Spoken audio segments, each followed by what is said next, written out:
Can you kind of dive into why you don't recommend starting a business? Sure. Well, I mean, we've covered some of it, right? Like they fail, right? But, a lot of times I think about all of the different like sort of objections that people might have when they're listening, right? And the one that always struck me was, oh boy, I'm going after venture capital. I'll beat the odds, right? The thing is that you don't have to be in the startup world very long to figure out that it's a very few that actually end up getting venture capital money, okay? So first of all, you've got to get through that hurdle. And let's demyth a couple of components. Like a lot of people are like, oh, I'm a great person and I have this wonderful idea. I'm going to go pitch venture capital and like it'll be no problem. No. What they're looking for is something very, very specific. Okay, they're looking for something that is past the sort of introduction phase of the business cycle, something that's proven and has a foothold, and it's expected to now accelerate in growth. Okay, and so they are very, very strategically looking for the adolescent phase in a business model. And then what they'll do is they'll come in and they'll invest in like 12 or 20 of those companies doing a very similar thing, and then one of them sort of beats out the others. Okay, so it's not like I've got this idea of completely like how the public markets trade. Like I want to trade the private markets. Okay, the thing is like I need a four-sided marketplace in order to do that. And like if I try to do all of those things in one idea, it's like boiling the ocean. Like you can't do it. It's too big. The world is not ready. Okay, it's too early. There's no way I could get venture capital money around this idea. Okay, it's not right, but it's a great idea. And similarly, if you want to start a business brokerage, you don't need that doesn't fit the profile, right? So the point is it's very specific. But here's the rub: 75% of venture capital backed firms go completely to zero.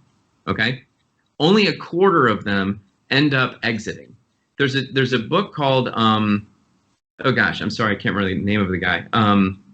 It might be called like Smaller Exits or something. And it's talking about the trends in venture capital and how the exits are getting smaller and smaller and smaller. So they're still getting wins, but make no mistake, venture capital is a venture capital game. It's not an entrepreneur game, okay? It's the venture capitalists that make money, and the odds of an entrepreneur having a successful exit is 1 out of 4, okay? The other 3 go to 0, period, okay?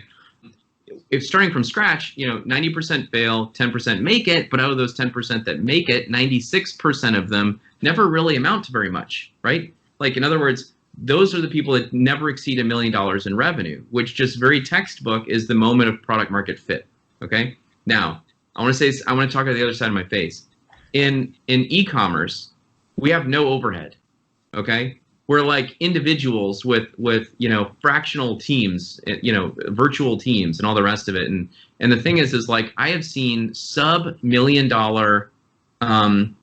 online businesses that have more profits than very large companies. Okay.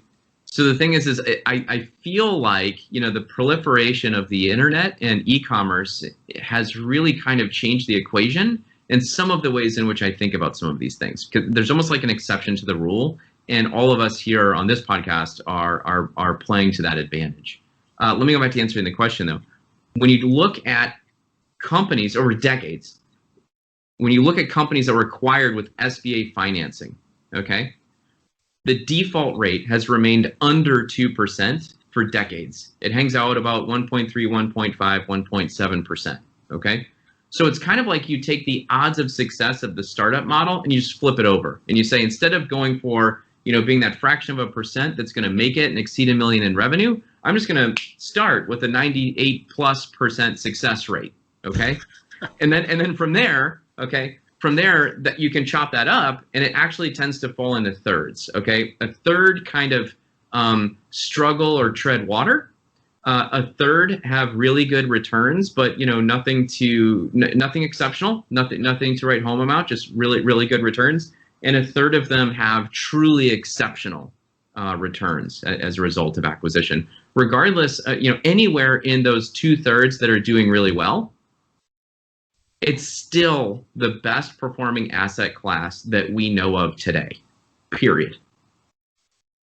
That's why you buy.